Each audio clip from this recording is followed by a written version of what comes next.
When we start modifying our cars and making them truly unique, we'll often come into a problem because we've changed one thing that affects a few other things in the car. And this is a perfect example of that. So what I've done on the 34 Ford is I have changed the back spring from the original 1932 through 34 style, which actually had an edge bend. Now, I'll explain that. If you look down on top of the back spring, it actually curled around the centre of the diff. What their idea was to create a spring which wrapped around the centre of this differential. So the spring was fixed in the middle on the cross member the same as this one, but it actually curled around and came in just behind the axle to fit on the shackles there. So you had a spring that not only had the curl that went up and down for the bounce part of it, but it had a bend sideways, so an edge bend. I've upgraded this to the 1935 to 1948 design, where it just runs a straight spring and it's got a support off the back of the axle, and the shackles are actually further away from the axle beam than the original 32 through 34 style. But in doing that, I have lost the space for my fuel tank. Now, the individualness of our cars will come down to the idea we have in our minds of what we actually want to build. Ford solved the same problem by taking away this tubular crossmember at the back and fitting a folded sheet metal one that was riveted to the end of the frame and came out further and ran across the back and joined in on the other side. I could do that. That would work perfectly well. But in my mind, part of the 34 Ford is this tubular crossmember. So I want to retain that. I want to keep the appearance as it was. So looking at the problem I've got now, there's many solutions and they all will work. I had to choose between the ideas that I formulated in my mind for the best one for my situation. And I came up with all sorts of ideas, from extending these rails and shifting this further back, and the disadvantage with that was it lowered this down and it might have been visible under the side of the car. And for the distance I go, the little inconvenience that was probably wouldn't have been a big deal. So I wanted to take the crossmember from sitting between these two bolts that hold it to the frame and being actually over the bottom bolt. So what I've done is I've got a new piece of tube and I have machined up a little cylindrical bung, and I've drilled it so that I can actually tap the thread into that and then put the bolt through. But because we've got these outrigger brackets, these are two new ones I've made, these are actually mounted on top of the tube and the body bolts to this. So I need to actually keep the two bolts in place to stop the crossmember wanting to tip around in the frame and crack my new body panels that are on top of it. So I've got to actually make a little custom tab for each side. I could have drawn up a nice design and had it digitised and given it to somebody with a laser cutter or a plasma cutter, and they could have cut me out two perfect brackets. But let's face it, that's going to cost us extra money and add money to the cost of our build. And not only that, there is the time of actually making the drawings, making sure they're accurate, handing them on to somebody else, fitting through their work schedule, and then waiting for it to come back. So I've opted to make it myself. So if you want two identical pieces, the easiest way is to cut out two pieces of metal and weld them together. So all you need is a spotter weld on each end of it, just to hold them together, because we're going to grind this off afterwards. We don't want to be tearing away for half an hour trying to separate the two pieces. And then we'll mark one side of it and drill it and get the spacings we want, and then we can cut the outside of the two plates so they match. So now I've put two bolts into our plate, because as we start cutting the radiuses on each end of it and cutting it down to size, we're going to lose the two pieces of weld that I put on there. The two bolts will hold it together. Now, I've got a 1/2 inch bolt in this hole. This hole will line up with the front portion in the frame, and all that's going to do is hold the crossmember from wanting to tip around once it's assembled in the car. And this hole, once I've welded the tube on it, I will tap to 1/2 inch UNF, and the rear bolt will just bolt through that, and that will line up with the centre of the tube. So then we can start cutting the sides down, and I've cut a bit off this one. I've got more material to cut off the two sides because I want like a teardrop shape, so that it will come radiused on this end down to a smaller radius on the front, and it'll look like something that the factory could have made. Now, there are plenty of ways that we can grind a radius onto these ends, but it is very difficult to get an even sweep all the way around and make it look like a factory produced piece. This is the easy way. I've simply got two mudguard washers. Now, these washers are the radiuses that I want for the shape. So there's a smaller one on this end, a larger one on that end. And what I can do now is I can place this in my vise and I can get the cutting wheel on the angle grinder, cut off the bulk of the material and get it out the way. And then I can use my little disc sander and just radius the metal into the shape I want. And we will have two identical pieces that will look like the factory has made them. Righto, let's go and cut some stuff.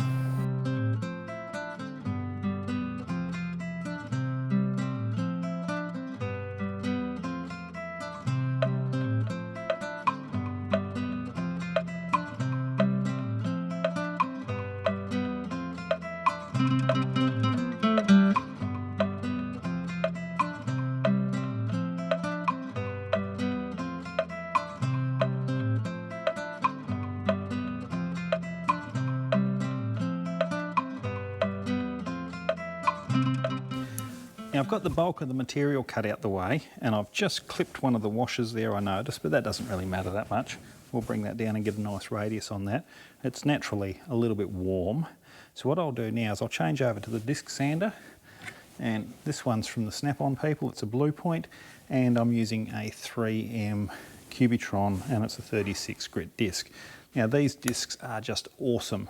Not a commercial, 3M pay me nothing for this, but these are the most durable discs that I've found out there and they really suit my purposes. If you're using this sort of equipment, I would recommend these highly. So we'll get into that.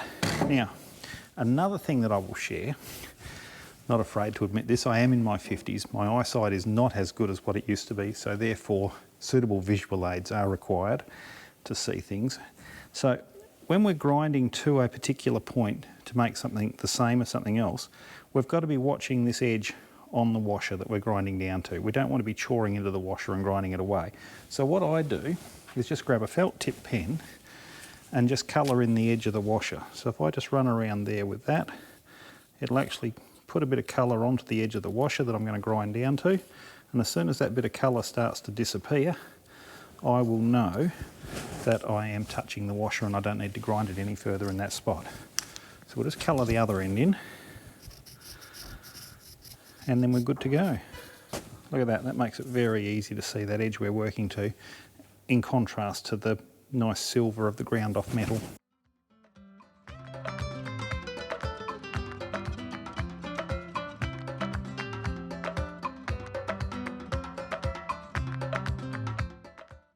So I've taken this down till I'm just taking my bit of blue line away around the edge, so I'm just starting to polish up the washer. Now I'll turn it around and do the opposite side, and then I can grind between the two washers and do the other end.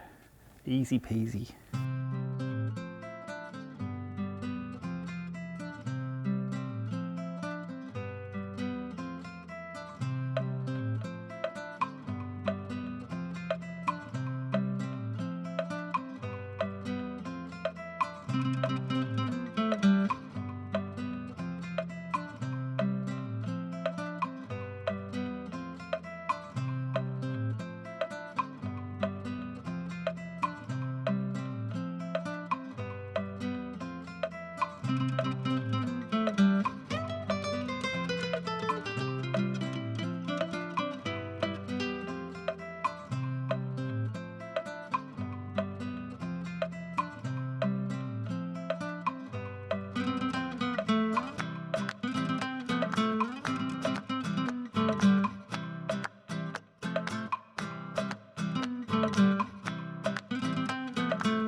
Oh, that's looking pretty good now. I like that. All right, I'll just get a couple of spanners, we'll separate it, and then we'll have a look at what we've got. We've got our two pieces. Now these are hot, but not boiling hot to burn your hands. Like I can hold it, but I wouldn't be able to keep holding it for any length of time. So it's important to know when you're grinding and sanding stuff to shape, to never get the metal really hot. If you're working on sheet metal, you can actually ripple it and warp it just from your grinding action. But when working with things like this, the grinding efficiency drops off as the metal heats up. So if you've suddenly got a red hot patch of metal, stop and let it cool down or quench it. This sort of stuff you can quench, there's no worries with that. But there's our two brackets. They're going to look great on the car. So I'll just rip around with the grinder, deburr the edges, and same thing, 3M again, This is called a little roll-lock. These are great for doing little finishing work. And once again, we're on a Blue Point snap-on sander.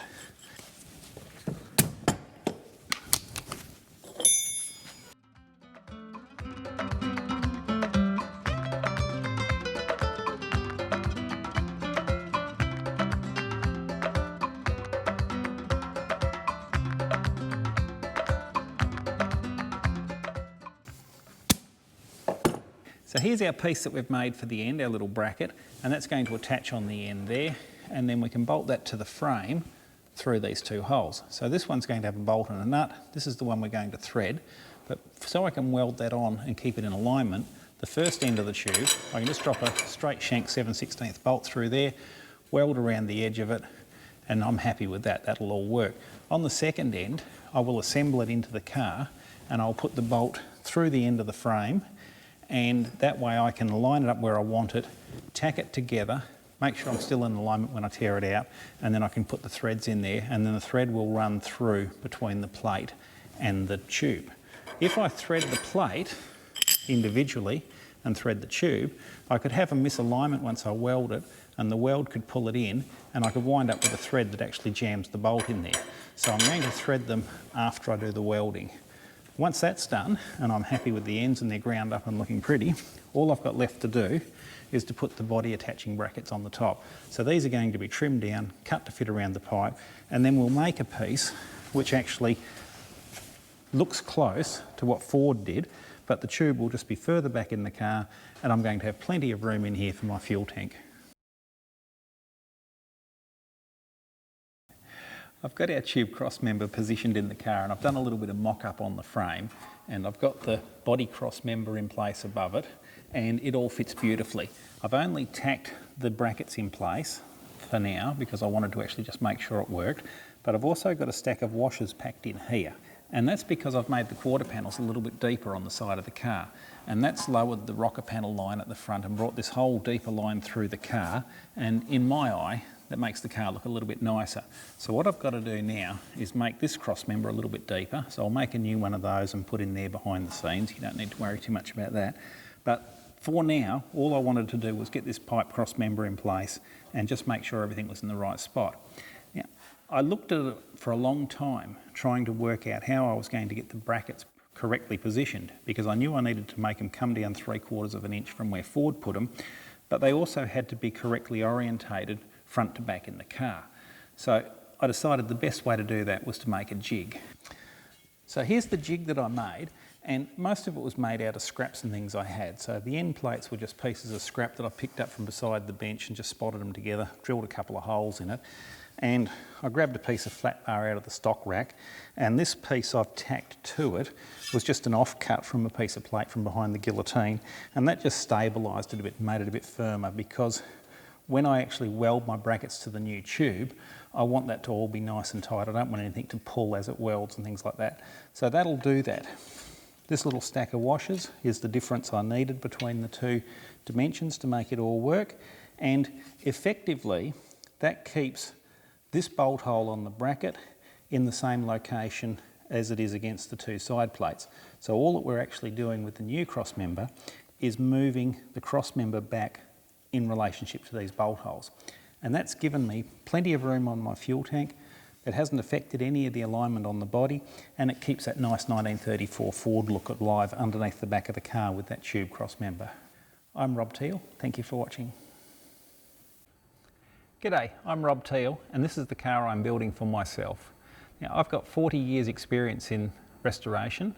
At the age of 14, I started my first restoration project, and now I'm bringing you a sequence of videos not only about this car, but a lot of other restoration projects that we're working on as well. If you like this video, follow the prompts below and you can see a lot more from me. Thank you very much.